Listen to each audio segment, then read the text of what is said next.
Hey guys, my name's Mauricio, and today we're going to be checking out one of the most spectacular abandoned ghost towns in Nevada, Rhyolite. Believe it or not, Rhyolite was once a thriving city with electricity, plumbing, and railroad transportation. At its peak, it boasted a population of up to 5,000, making it one of the largest cities in Nevada at the time. Its financial might came from the booming mining industry nearby, which was, after all, its very reason for existing. However, what many people didn't seem to realize at that time is that what had initially started off as an asset for this town would soon become its downfall as well.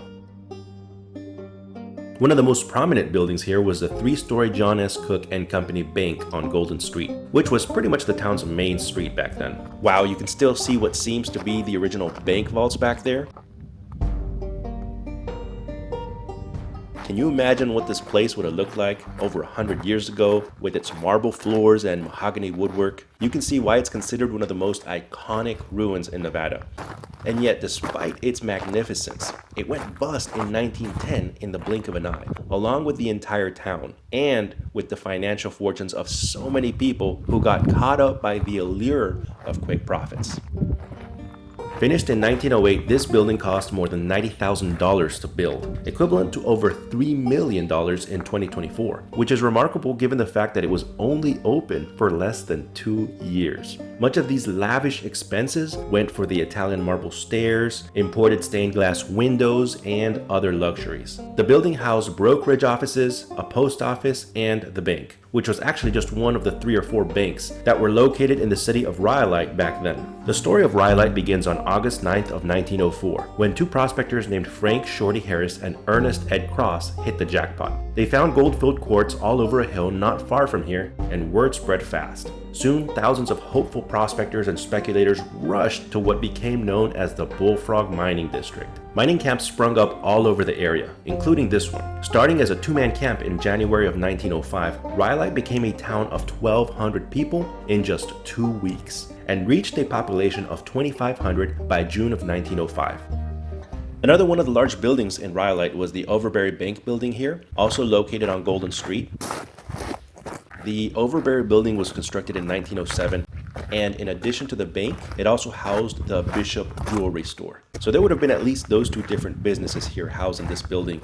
And as you can see, there's not too much left, but you can still make out what seems to be the lobby here. And back there, this might actually be the bank vault up ahead. Wow, yeah, this must have been the vault. I can't believe it's still intact after all those years. Just past the Overberry building are the ruins of the town's relatively grand 2-story, 8-room schoolhouse.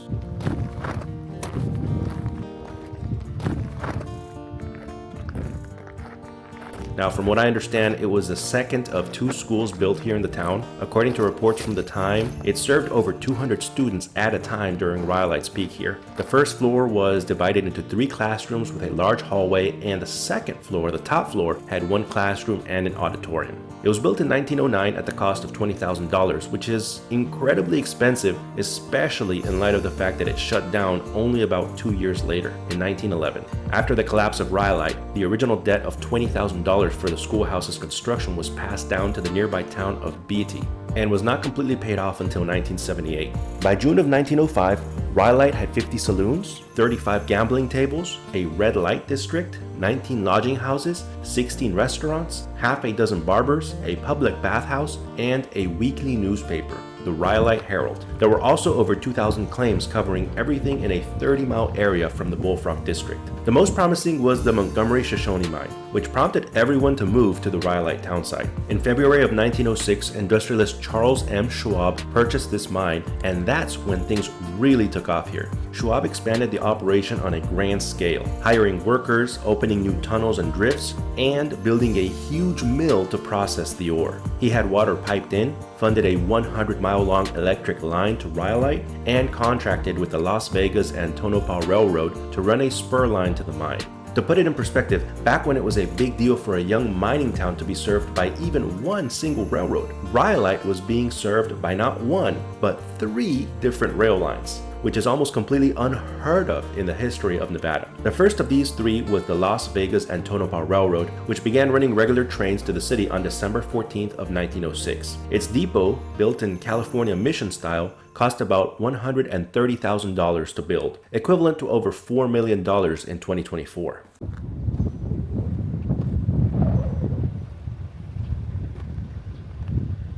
So as you can see, the depot's fenced in now, but you can still imagine how busy it must have been back in its day, as it received over 50 freight cars a day that were all headed to Rhyolite. After the town's downfall, the train depot became a casino and bar called the Rhyolite Ghost Casino in 1937, which was then later turned into a small museum and curio shop that remained open into the 1970s. It's incredible to think that the last train left this very station in 1914, over 100 years ago, and the tracks were removed in 1919. Across Golden Street also sit the remains of the main general store here, known as the Porter Store. It was founded by two brothers named Hiram and Lyman Porter. And this store became pretty important because it was the largest employer of people in Rhyolite, aside from those working in the mines. The buildings on Golden Street are truly spectacular, but here in Rhyolite, there's much more than what meets the eye at first. So we're going to leave Golden Street now and head down what was once called Colorado Street. Here, the scattered crumbling building ruins may not be as grand as the main ones, but some would argue that they have just as much historical value.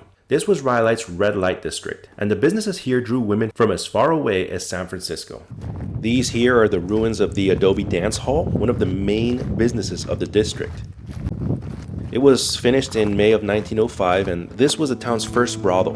Not far from this place of questionable reputation lies a single mysterious grave with a painted cross bearing the name Mona Bell, covered in gifts and decorations. Some even say that this very gravestone is the most visited spot in Rhyolite today. Mona Bell worked in the red light district. Her real name was Sarah Sadie Isabel Peterman, and she was born in 1887. She had eloped with a Clinton Columbus Heskett when she was 18, but less than a year into her marriage, she moved to Nevada with another man who called himself Fred Skinner. However, their relationship was contentious, and their disagreements would often turn physical. One day, Fred Skinner shot her 3 times from behind. He was eventually tried, convicted, and sentenced to life in prison. Interestingly enough, Sarah Peterman is actually not buried here, but in Ballard, Washington. As a matter of fact, this false grave was actually erected in the 1950s by a Frederica Heisler. And even though it's not actually a real grave, it still serves as a memorial for Miss Peterman, whose life was cut short far too early. Conveniently located near the red light district here was Rhyolite's jail.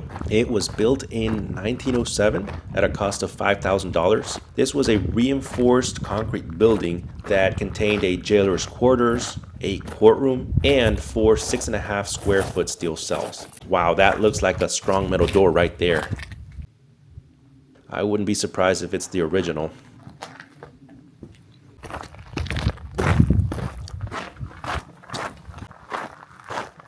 It looks like we still have the window bars intact as well. And just look at how thick the walls were. Good Lord. Good luck getting out of there. From what I understand, Sarah Peterman's murderer, Fred Skinner, actually spent a short time here at this very jail. Looks like some sort of mining complex. And it seems to have a shaft up there. Wow, just when you think you've seen it all. No matter how much you explore around here, you still feel like you're just barely scratching the surface.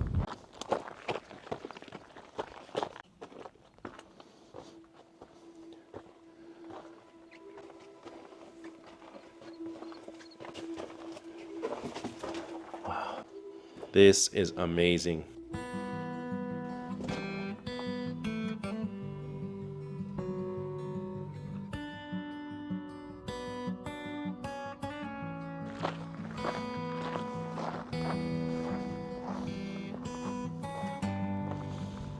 Must have been part of the infrastructure for the mine shaft up there. This one here is known as the Miner's Cabin. It was built in 1906, but other than that, we don't have too much information about it. Due to its location close to the red light district, some think it was a brothel, while others think it may have served as the offices for the Bullfrog and Goldfield Railroad. But there's no way to tell for sure.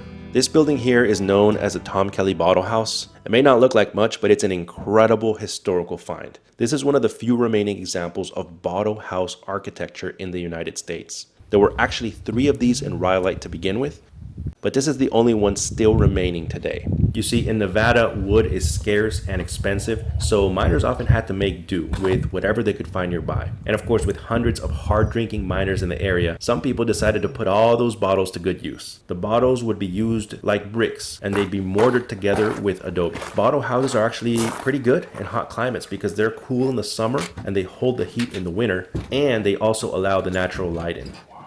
It is really made almost entirely out of bottles. So you think the miners like to drink? Now, this particular bottle house was built in 1906 by Tom Kelly, as we mentioned earlier, using over 50,000 bottles. He was a 76-year-old Australian-born stonemason turned gold miner. Kelly used to pay local children 10 cents for a wheelbarrow full of bottles. That's about $3 in today's money. So the total building cost was about $2,500, with most of the money going for wood trim and fixtures. After finishing the house, Tom raffled off the house at $5 a ticket, and the raffle was won by the Bennett family. And they lived in the house from 1906 until around the time of the town's demise, when they moved out in 1914. From far away, it's kind of hard to tell that it's made out of bottles, but when you get closer, it is magnificent. Without a doubt, this city must have felt huge during its day, with its seemingly endless rows of buildings stretching out towards the horizon and thousands of inhabitants. It must have looked like the city was here to stay. However, the decline of Rhyolite came almost as quickly as its rise. The beginning of the end started with the disastrous 1906 San Francisco earthquake, which made development capital harder to obtain and severely disrupted rail service here. In 1907, production fell after the richest ore was exhausted, and a financial panic ensued.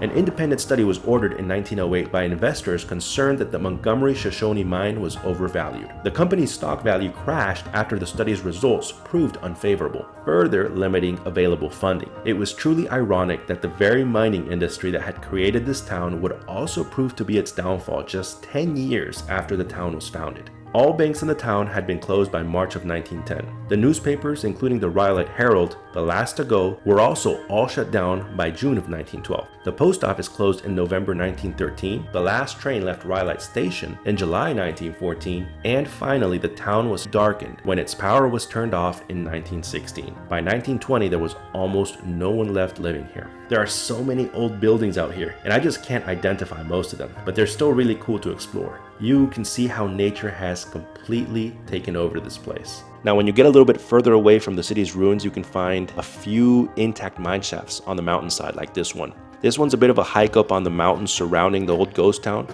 but it looks like it's still in pretty good shape.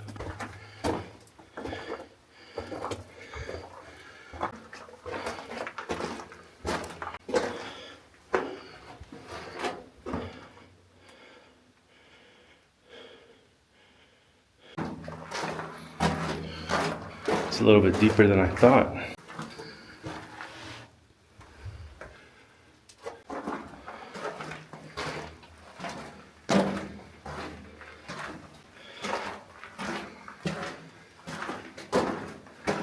This is where they must have checked to see if there was any ore on the side of the wall. At this point, without the light, it would be pitch black. And this is the end, right here. I'm gonna just take a peek up there, see what's over the top.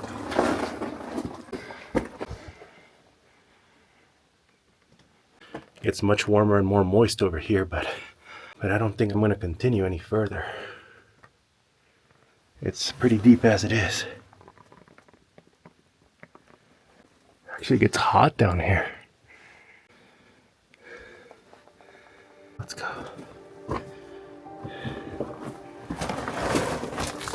So when you walk in, it's actually nice and cool compared to the brutal heat outside, but then the temperature just shoots up right past the cave, and it's almost like an invisible wall, where it's cold on one side and it's hot on the other. It's really weird. Please let me know in the comment section if you have any theories. I'd love to hear your thoughts. The ruins of Rhyolite's buildings and the abandoned mine shafts have been truly spectacular, but exploring this place is about much more than just what you see. It's also about how this place makes you feel. Coming to an old historical place like this is like a trip back in time, and you can't help but try to imagine what life must have been like out here during the times of the old Wild West. Thank you so much for coming along with me on this adventure. Please don't forget to like this video if you enjoyed it, and feel free to subscribe to my channel if you'd like to come along with me on my future adventures. I'll see you on the next one.